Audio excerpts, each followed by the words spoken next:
शुरू हुआ है, मेरे फ़ोन बजते रहते हैं। कभी कोई अस्पताल कहता है कि 3 घंटे की ऑक्सीजन बची है, कभी कोई अस्पताल कहता है कि 2 घंटे की ऑक्सीजन बची है। हम कारण जानने की कोशिश करते हैं तो पता चलता है कि पीछे किसी राज्य ने दिल्ली के लिए ऑक्सीजन लाने वाले ट्रक को रोक रखा है। हमने मदद के लिए केंद्र सरकार में कुछ मंत्रियों को फ़ोन किए।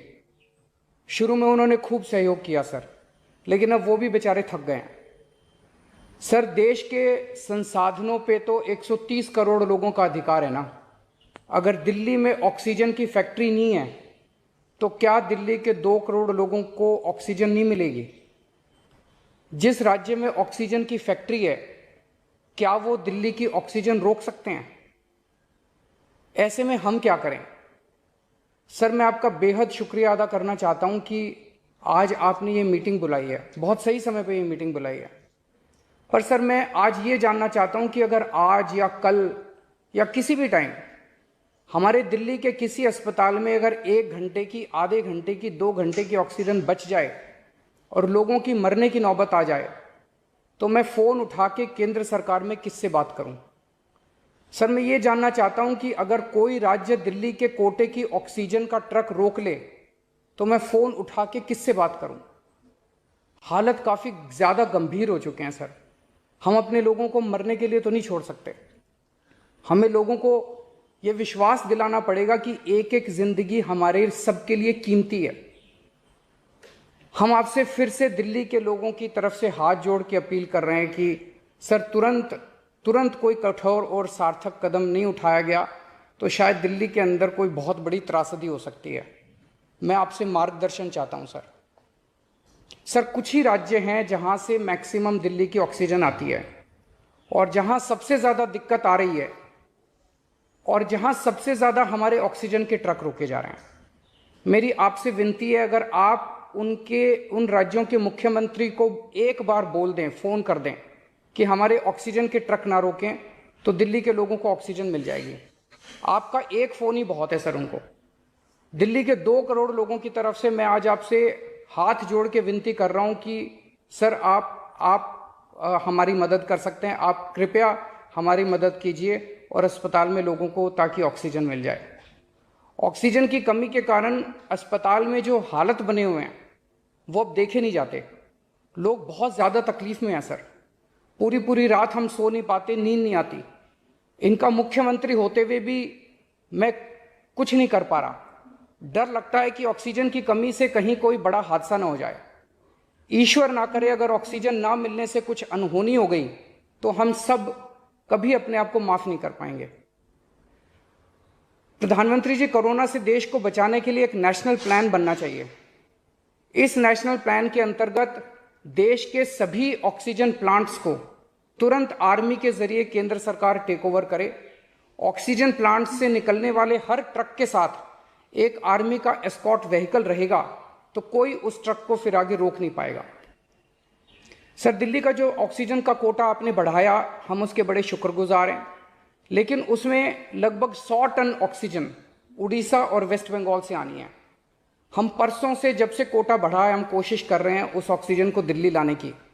मेरा आपसे निवेदन है कि यहाँ से ऑक्सीजन अगर हो सके तो हमें हवाई जहाज से उपलब्ध करवाई जाए, और नहीं तो जैसा अभी बताया गया, आपका आइडिया है ऑक्सीजन एक्सप्रेस शुरू करने का, वो ऑक्सीजन एक्सप्रेस शुरू करके वेस्ट बंगाल और उड़ीसा से हमें ऑक्सीजन दिलवाई जाए। आइडिया नहीं, ऑलरेडी चल रहा है। सर, दिल्ली तक नहीं पहुंच पा रही, हमारी दिल्ली तक नहीं आ रहा। उसमें अगर हमें दिल्ली के लिए भी कॉरिडोर मिल जाए तो आपकी बड़ी मेहरबानी होगी सर। आपने 2-3 जगह तो कर दिया सर, आपके इंटरवेंशन से मुझे पता चला। एक दिल्ली के लिए और करा दीजिए सर, यहाँ की हमारी 100 टन ऑक्सीजन उधर से आनी है। प्रधानमंत्री जी, हमारे देश के वैज्ञानिकों ने इतने कम समय में जो वैक्सीन बनाई है, इसके लिए हमारे वैज्ञानिक साधुवाद के पात्र हैं। आपने इसमें जो प्रयास किए, आपका बहुत बहुत शुक्रिया। अब हम सब लोगों को मिलके कम से कम समय में अपने नागरिकों को ये वैक्सीन लगवानी चाहिए। इसमें केंद्र और राज्य सभी सरकारों को, हमको मिलके काम करना है। अभी सर, केंद्र सरकार ने आदेश जारी किए हैं कि 1 मई से राज्य सरकारें सीधे कोरोना वैक्सीन खरीद सकती हैं। इसके बाद एक वैक्सीन की कंपनी ने अपने रेट जारी किए हैं। कि वो केंद्र सरकार को 150 रुपए में और राज्य सरकारों को 400 रुपए में देंगे। सर, एक ही देश में एक ही सामान के दो रेट कैसे हो सकते हैं? वन नेशन वन रेट होना चाहिए। सारे देश को एक ही दाम पे वैक्सीन मिलनी चाहिए। अगर देश एक है तो वैक्सीन का दाम भी तो एक ही होना चाहिए।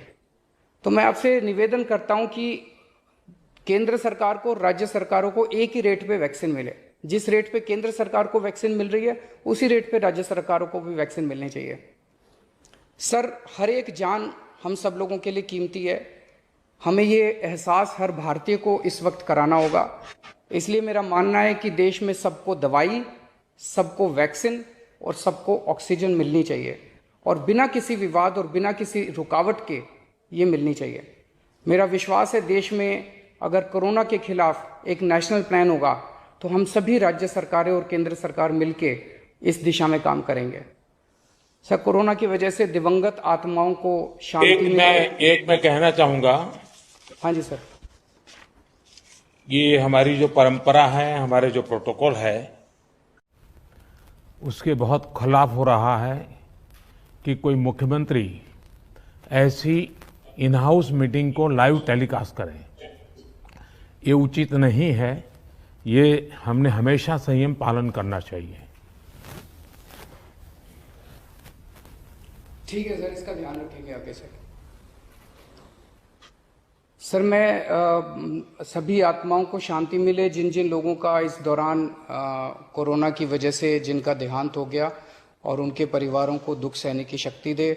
अगर सर मेरी तरफ से कोई गुस्ताखी हुई है, मैंने कुछ कठोर बोल दिया, मेरे आचरण में कोई गलती है, तो उसके लिए मैं माफ़ी चाहता हूं।